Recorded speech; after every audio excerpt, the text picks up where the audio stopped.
Would you ever tell a leopard to change her spots? No, because that's what makes the animal so beautiful. It's her distinguishing feature. Would you ever tell a walrus to change its body and go on a diet? No, because that's completely absurd, because doing that would hurt the animals and ultimately lead to death. So, let me ask you this.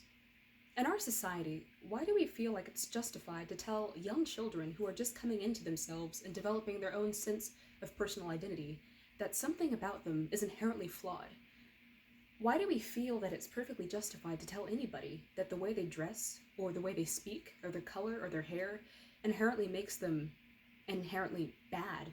It's uncultured, or it's not seen as proper. In our society, these images that we have about what other people should look like end up following them throughout the rest of their lives. The things that we say about others shape their mental perception about themselves, and all too often it helps form a negative self-image that impacts people, causing a condition known as body dysmorphic disorder. Now, in today's speech, I'm going to be telling you three key components of how society and why society needs to change its image and help fix this crisis of body dysmorphic disorder. Number one, we're going to be talking about exactly what is this disorder. So, to begin with, dysmorphic disorder is a condition in which people have a perceived flaw, and they always feel like this perceived flaw needs to be inherently fixed because something about it is just wrong. It's absolutely detestable, undesirable, and typically these really negative self-body images happen to fixate themselves in people's minds when they're very young children. So, in order to diagnose this problem, you have to look at what young children go through in their teen and adolescent years. To start off with, every child preferably is supposed to have a loving family with two parents that love them and tell them good things. But all too often, whenever they get into the school setting, they experience criticism, they experience mocking, and these things, of course, formulate bad images into their minds about who they are. When you see things such as advertisements of what the perfect body is supposed to look like, or read books about how we're supposed to look, how we're supposed to feel, how we're supposed to dress, those impact people all too negatively. And one of the biggest contributors of these bad self-images that formulate into people's minds when they're young is the beauty industry. According to Psychology Today, over 75% of people under the age of 12 have already seen at least some sort of advertisement in which they tell people what you're supposed to look like, whether it be a nutrition advertisement, makeup advertisement, body, cosmetics, surgeries, any of that sort of thing. People see them at least by the age of 12. And of that percentage, at least 50% of people claim that they feel that those things impact them negatively to where it fixates who they are up into their 18, 19, 20 years of age. So, the biggest contributor being the beauty industry. What is it about the beauty industry that really makes people so self-conscious? Well, according to a post in 2017 by HuffPost.com, because the beauty industry targets people's insecurities, such as their skin, their hair, their color, any of their natural physical attributes that make them who they are, the very things that people are the insecurities they try to target. So, when we look at things like models we see online, or on TV, or in any sort of newspaper, in any sort of shop, when we see those models, the young children fixate their minds on that is what they're supposed to be. This inherently is a bad thing that we're supposed to look at, because that's not an accurate representation of what women and men are supposed to be. So, going on further, the study by Psychology Today goes on to say that of the percentage of people who feel like their lives were completely transformed once they saw what the ideal person is supposed to look like by the beauty industry's models, of that percentage, about 25 to 30% of the percentage of people end up developing body dysmorphic disorder.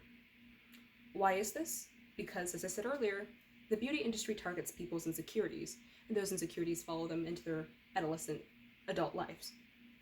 So, going on, we have to look at specifically how body dysmorphic disorder affects males and females. When children grow up to be adults, Males and females are typically seen in society as being two different polar opposite beings, the females being more emotional and the males not so much. People typically perceive females as caring much more about their overall appearance. They take things much more seriously, they're much more emotional, whereas men are seen as being, the type of people that don't care. But this, again, is a very bad image that society needs to fix.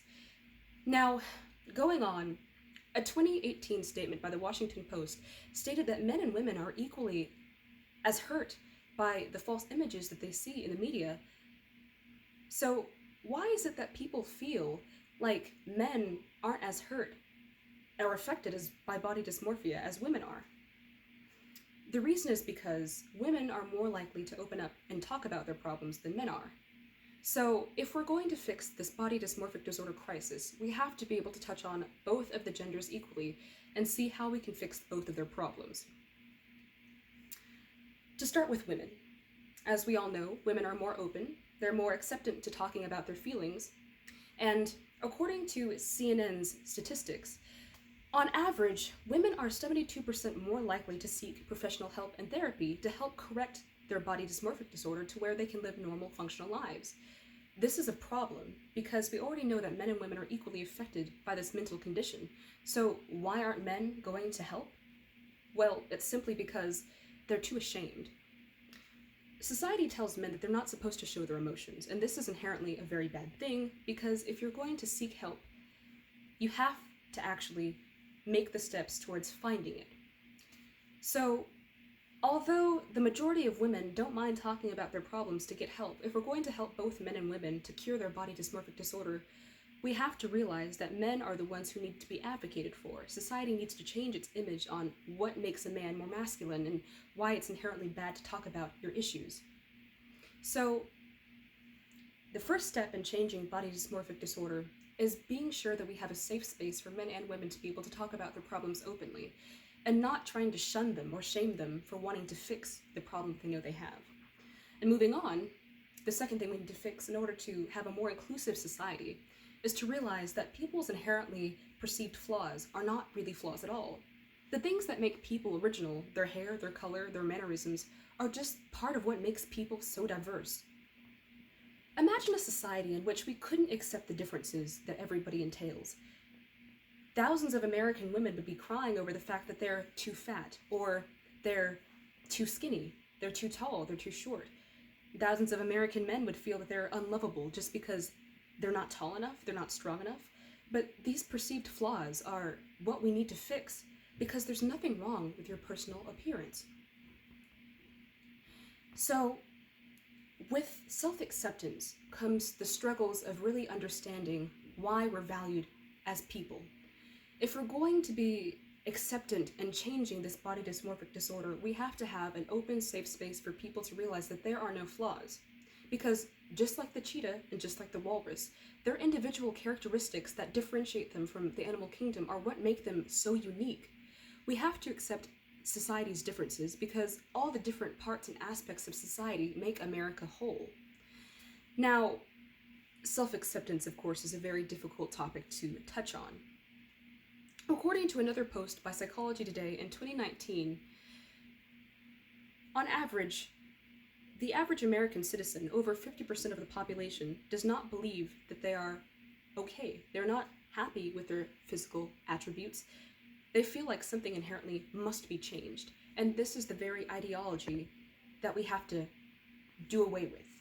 If we're going to have change and reform in America, we have to realize that all these differences and these individual characteristics are what make us who we are as a nation. So, with that being said, what's going to happen if we do not change the perceived flaws that body dysmorphic disorder have created in America's youth? Imagine that every day you saw your sister crying by her bedside because she was inherently too fat, or you saw your aunt going days at a time just eating one salad because they were inherently not good enough. This would be the reality for thousands of American men and women if body dysmorphic disorder is not changed. So, at the heart of this problem, as we know, there's always a perceived flaw, and that flaw has to be changed in the mind of someone with body dysmorphic disorder. Again, there is no inherent flaw because our differences are what make us who we are. And so, If we do not change this problem, millions of American men and women are going to be struggling with body dysmorphic disorder in the future. But at the end of the day, we must realize that, just like the cheetah, these differences are what make America whole. Thank you.